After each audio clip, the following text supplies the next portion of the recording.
What's going on, YouTube? It's the Green Shiz, back at it again. Appreciate all the love and support on my last video regarding the trading card collectible addiction.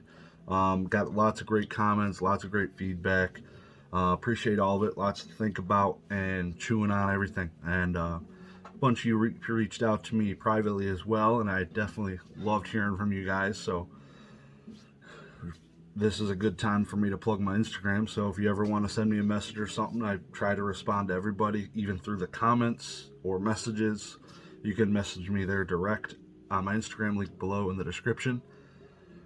But that's not why I'm here, just to thank you all for that. I'm here to kind of go through which grading company grades the toughest and just go top to bottom, the 10s to the 8s.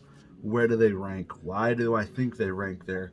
And we're going to kind of go through that. And the takeaway from this video, I'm hoping that you'll have a better understanding from me, who I've graded with all of these companies.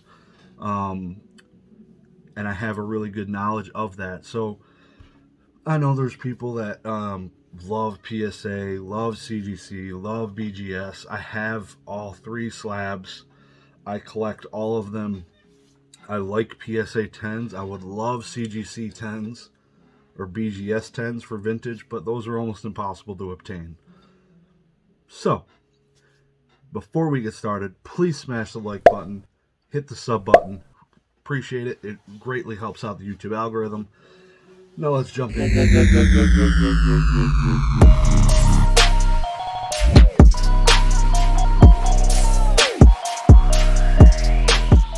CGC, BGS, and PSA are the three companies I'm going to be talking about here. Those three companies own the Pokemon trading card game market.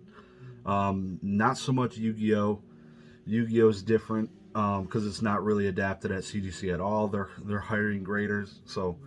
But we're just going to talk about Pokemon here in general, stay in that lane.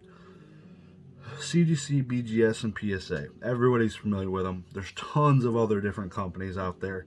I actually have one coming from another company here in a couple days, so I'll be able to show you all that. But, so starting at the top, the cream of the crop, the number one toughest card to grade is the CGC 10 Perfect. Right below that, everybody's familiar with the BGS 10 Black Label. The reason the CGC 10 Perfect is above it, those of you that don't know, CGC is tougher on centering. So when it comes to their Black Label or the Perfect, the card has to be perfect in all ways. Surface, center, not centering, I guess. Surface, edges, corners. The biggest difference is the centering.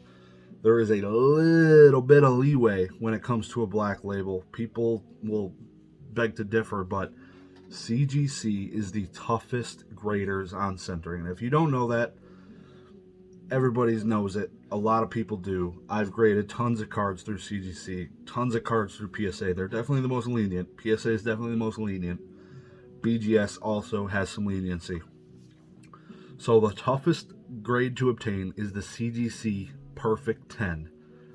Not many of those exist. Like if you go on eBay right now, there's less than 10 of those probably there.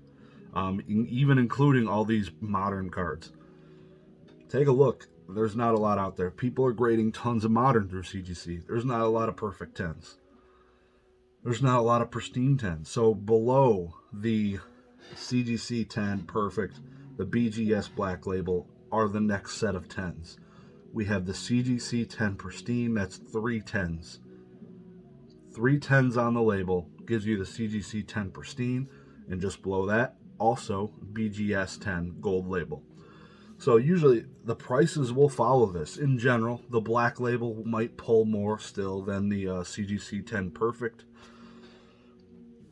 That's because it's got the history. Those sell like crazy because they're black. Also, the Black Label helps them. But in general, the gold, so going down to the Gold Label 10 from BGS and the CGC 10 Pristine, both of those will sell higher and are tougher to achieve than a PSA 10. Now, The CGC is similar. Again, the centering is a lot tougher for the CGC slab. So in general, it's usually tougher to obtain the CGC Pristine 10. There's a lot less of those.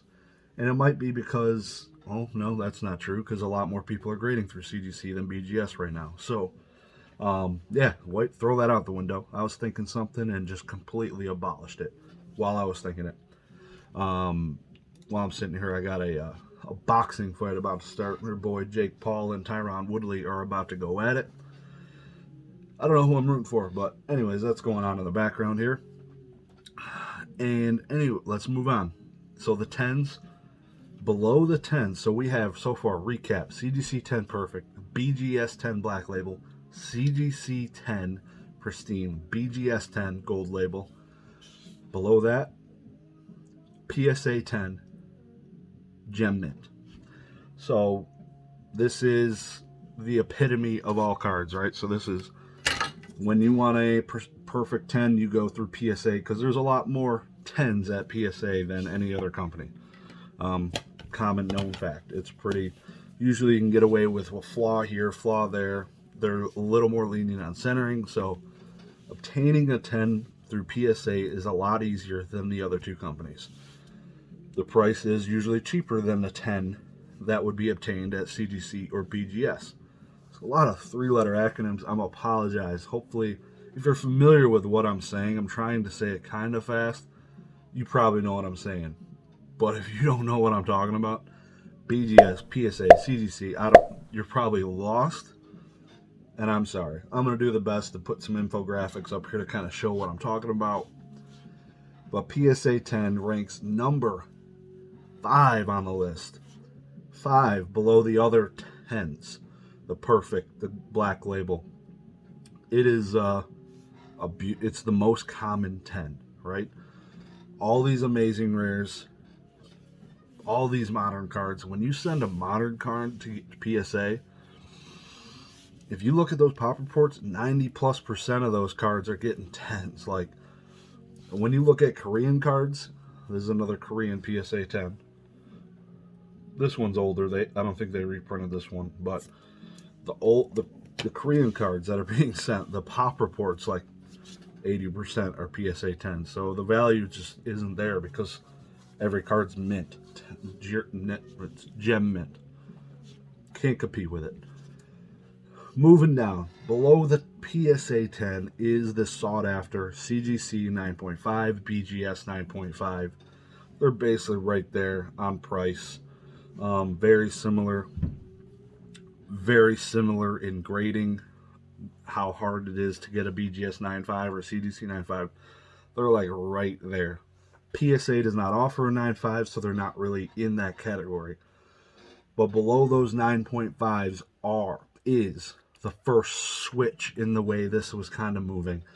PSA steps in because obtaining a PSA 9 is tougher than a BGS 9 and getting a CGC 9. Facts.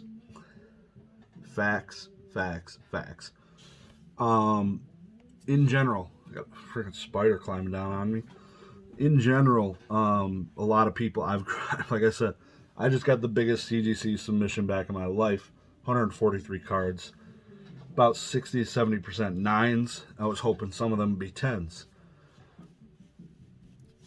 It's easier to obtain a 9 through CGC. Look back on any of my CGC returns. I have tons of CGC returns, tons of holographics, pretty much all holographics until this last one. All tons of 9s, tons and tons of 9s. They're easier on surface for the holographic, so they allow print lines, some late scratches. You can still get a 9. I sent in a first edition Neo Genesis Lugia, had probably 3-4 print lines on it, pulled a CGC 9. BGS is very similar. You can see some BGS 9s with an 8 subgrade on edges, and it looked bad on the back. You see whitening all over. Where when you think about a PSA 9, it's got like one dot of whitening in a corner. But a BGS and CGC, you can have an 8 subgrade and get a 9 because you can get one full number above it, as long as the other subgrades are good enough to pull it to that 9, right? It's just the way it is. So PSA then takes over from the ladder down. So PSA 9 and then BGS, CGC 9, they're basically the same. And then 8. So now you're looking at 8. PSA 8 is a lot tougher to get than a CGC or BGS 8. A lot of times I would take a PSA 8 almost over a BGS or CGC 9 based on condition. Just average, general. Just whatever. It don't really matter. I've done a bunch of submission returns, and this follows it all the way through. So BGS and CGC are really, really similar. Almost call them the same just for the sake of this argument. Their grading rationale is basically the same. PSA is a little bit more lenient. We're going to generalize it here. PSA is a little bit more lenient on the highest tier, 10. So it's easier to get a PSA 10. When you're aiming for a 9, it's tougher to get the 9 through PSA. Like if you look at a card, you're like, man, who do I send this to?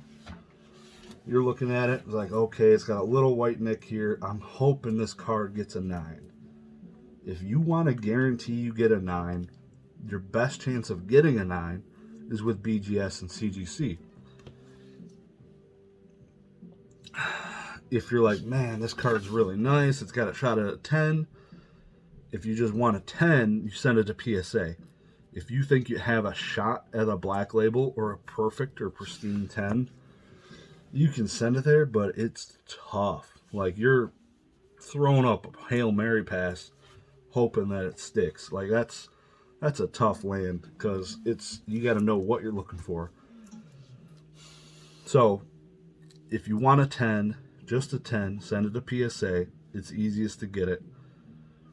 If you want a black label, obviously, you got to send it to BGS. It's you don't get them. It's almost impossible. Like how many Hidden Fates Charizards were submitted to Beckett? I want to say there's a pop 18 or something. I heard black labels. I'm not looking at it. I don't want to look at it, but it's really high for a black label population. Tons of them got sent. Tons. And it is impossible. It's the perfect 10, pristine 10s are impossible at CGC and BGS. It pulls a premium for money. PSA, easier to obtain. PSA 9, tougher. Keep that in mind. So looking at your card, you're like, man, I think this is a good, it's like a 8.5, a 9.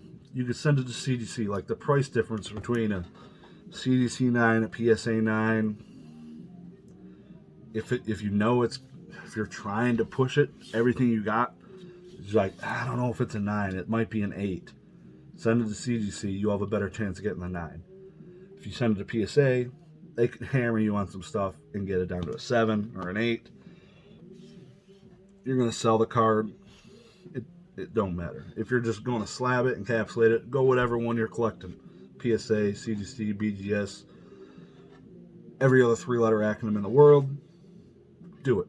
Let me know what you think. Who do you grade with? Why? Do you grade with all the different companies like me? Because I send cards to certain places based on what I just said. That's it. Something I didn't do was this last submission. Wanted to send it to CGC because I've never sent non-hollows there. Took a fat L. A fat one. So I learned. On to the next one.